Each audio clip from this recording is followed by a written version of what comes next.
오늘은 하나님의 요청, 성도의 정의로운 삶에 관한 말씀입니다. 배울 말씀은 미가서 6장 6절로 16절 말씀입니다. 내가 무엇을 가지고 여호와 앞에 나아가며 높으신 하나님께 경배할까? 내가 번제물로 1년 된 송아지를 가지고 그 앞에 나아갈까? 여호와께서 천천의 순양이나 만만의 강물 같은 기름을 기뻐하실까? 내 허물을 위하여 내 맏아들을, 내 영혼의 죄로 말미암아 내 몸의 열매를 드릴까? 사람아, 주께서 선한 것이 무엇임을 내게 보이셨나니 여호와께서 내게 구하시는 것은 오직 정의를 행하며 인자를 사랑하며 겸손하게 내 하나님과 함께 행하는 것이 아니냐? 여호와께서 성읍을 향하여 외쳐 부르시나니 지혜는 주의 이름을 경외함이니라. 너희는 내가 예비되었나니 그것을 정하신 이가 누구인지 들을지니라. 악인의 집에 아직도 불의한 재물이 있느냐? 소시킨 가증한 에바가 있느냐? 내가 만일 부정한 저울을 썼거나 주머니에 거짓 저울 줄을 두었으면 깨끗하겠느냐? 그 부자들은 강포가 가득하였고 그 주민들은 거짓을 말하니 그 혀가 입에서 거짓되도다. 그러므로 나도 너를 쳐서 병들게 하였으며 네 죄로 말미암아 너를 황폐하게 하였나니 네가 먹어도 배부르지 못하고 항상 속이 빌 것이며 네가 감추어도 보존되지 못하겠고 보존된 것은 내가 칼에 붙일 것이며 네가 씨를 뿌려도 추수하지 못할 것이며 감람 열매를 밟아도 기름을 네 몸에 바르지 못할 것이며 포도를 밟아도 술을 마시지 못하리라. 너희가 오므리의 율례와 아합집의 모든 예법을 지키고 그들의 전통을 따르니 내가 너희를 황폐하게 하며 그의 주민을 사람의 조석거리로 만들리라. 너희가 내 백성의 수욕을 담당하리라.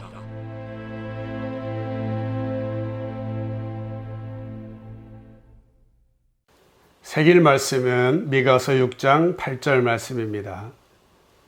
사람아, 주께서 선한 것이 무엇임을 내게 보이셨나니 여호와께서 내게 구하시는 것은 오직 정의를 행하며 인자를 사랑하며 겸손하게 내 하나님과 함께 행하는 것이 아니냐. 아멘. 노블레스 오블리주라는 말이 있습니다. 프랑스어로 높은 사회적 신분에 상응하는 도덕적 의무를 뜻하는 것으로 고귀하게 태어난 사람은 고귀하게 행동해야 한다라는 의미입니다. 이런 말에 가장 어울리게 산 집안이 바로 경주 최부잣집 이야기입니다. 경주 첨성대 남쪽으로 가면 경주 최부잣집이 있습니다.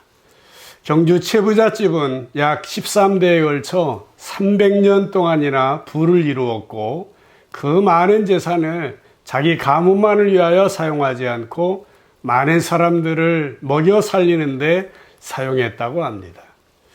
경주 최부잣집의 가훈 6개를 간단히 소개하려고 합니다. 하나는 과거를 보되 진사 이상은 하지 말라. 권력의 탐욕을 갖지 말고 휘둘리지 말라는 의미를 갖고 있습니다. 두 번째로는 재산은 만석 이상 모으지 말라 했답니다. 재산에 대한 욕심을 버리고 정신수양에 더 신경을 쓰라는 말이겠죠. 세 번째로 흉년에는 재산을 늘리지 말라 했답니다.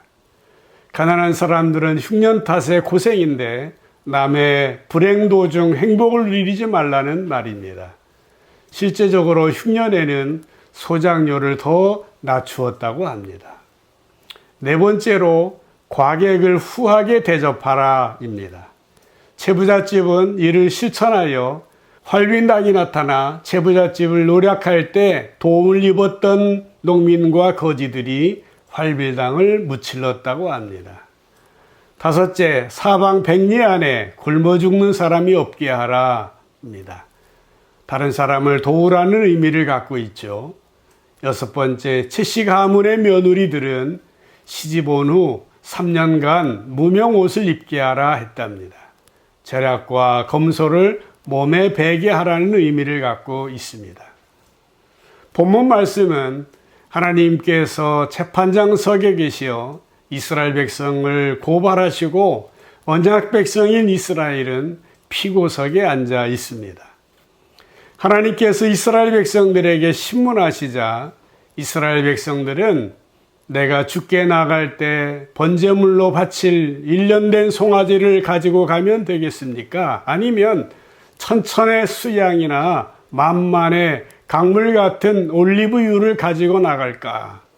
어떻게 해야 우리의 죄를 용서해 주실까라고 말하였습니다. 본문 미가서 6장은 미가서의 핵심적인 메시지입니다. 먼저 이스라엘 백성들의 상황을 살펴보겠습니다. 첫 번째로 사회의 모든 계층이 다 정의롭지 못한 죄에 빠져 있었습니다. 12절에 보면 그 부자들은 강포가 가득하였고 그 주민들은 거짓을 말하니 그 혀가 입에서 거짓되도다 라고 기록되어 있습니다. 당시 이스라엘 사회는 어떤 사회였습니까? 부자들은 폭력적이고 백성들은 거짓말쟁이이며 온통 속이는 사회였습니다. 북왕국 이스라엘 민족이 아수르에게 짓밟히고 고통당한 이유는 통치자들의 부조리함과 백성들의 타락에 있었던 것입니다.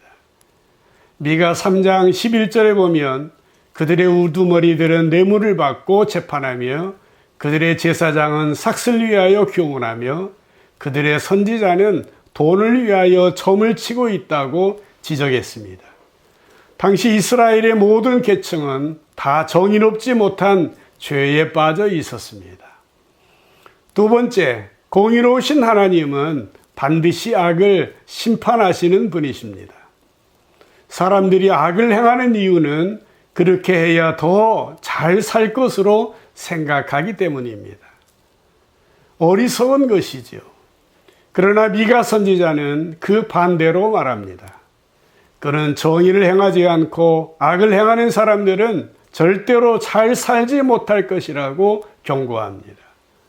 본문 13절에서 15절에 보면 그러므로 나도 너를 쳐서 병들게 하였으며 내 죄로 말미암아 너를 황폐하게 하였나니 내가 먹어도 배부르지 못하고 항상 속이 빌 것이며 내가 감추어도 보존되지 못하겠고 보존된 것은 내가 칼에 붙일 것이며 내가 씨를 뿌려도 추수하지 못할 것이며 감람 열매를 밟아도 기름을 내 몸에 바르지 못할 것이며 포도를 밟아도 술을 마시지 못하리라고 기록되어 있습니다. 지금 우리나라는 어떻습니까? 잘 살아보려고 힘을 쓰고 애를 쓰고 있지만 악을 행하는 사람으로 인하여 우리 사회는 더 혼란스럽고 힘들어지고 있습니다. 그러나 공의로우신 하나님께서는 반드시 악을 심판하시는 분이십니다. 셋째, 그러므로 하나님이 요구하시는 것은 정의를 행하는 것입니다.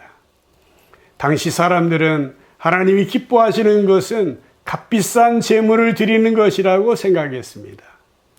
그래서 악을 행해도 하나님께 귀한 제물을 드리면 하나님이 용서하시고 기뻐하신다고 생각한 것이죠. 그러나 미가 선지자는 그렇지 않다고 말합니다.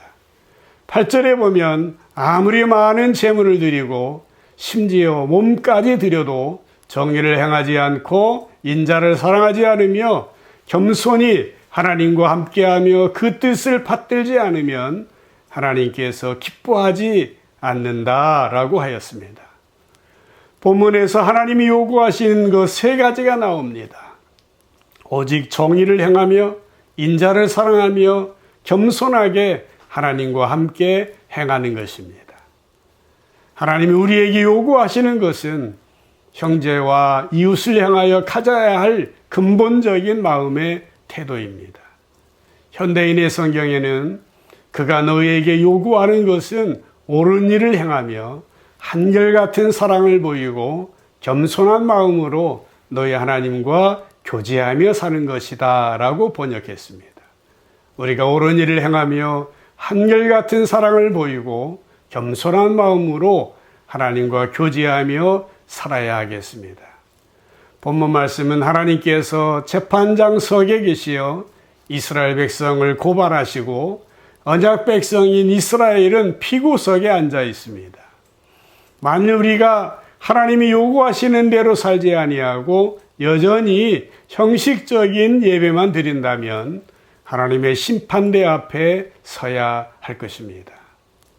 채부잣집 부엌과 부뚜막은 가훈을 실천하느라 하루 평균 100명의 손님을 치르느라 안주인과 아낙네들의 수고가 많았습니다. 그러나 그들이 오고 가며 가져다 주는 한양 소식으로 인하여 계속해서 더 큰 부를 쌓았다고 합니다. 누군가를 위해 베풀어 줌이 더 큰 복을 가져다 주는 좋은 예라고 생각할 수 있겠습니다. 나눔 질문을 몇 가지 드립니다. 그림에 보시는 대로 대칭으로 된 저울 한쪽에 하나님을 사랑하는 것, 또 다른 한쪽에 죄를 미워하는 것을 올려놓아 봅시다. 여러분의 저울은 평형을 유지할 수 있습니까? 아니면 어느 한쪽으로 기울어질 것 같습니까? 함께 나눠 보시길 바랍니다. 두 번째, 8절에서 하나님께서 이미 선한 것이 무엇인지를 보여주셨다고 말씀했는데 각자가 선한 것이 무엇인지에 대하여 말씀과 인생의 경험을 통해서 한 가지 이상 선한 것, 좋은 것을 나누어 보시길 바랍니다. 하나님의 은혜가 여러분의 삶 가운데 함께 하셔서 정의로운 성도의 삶을 누리시기를 주님의 이름으로 간절히 축복합니다.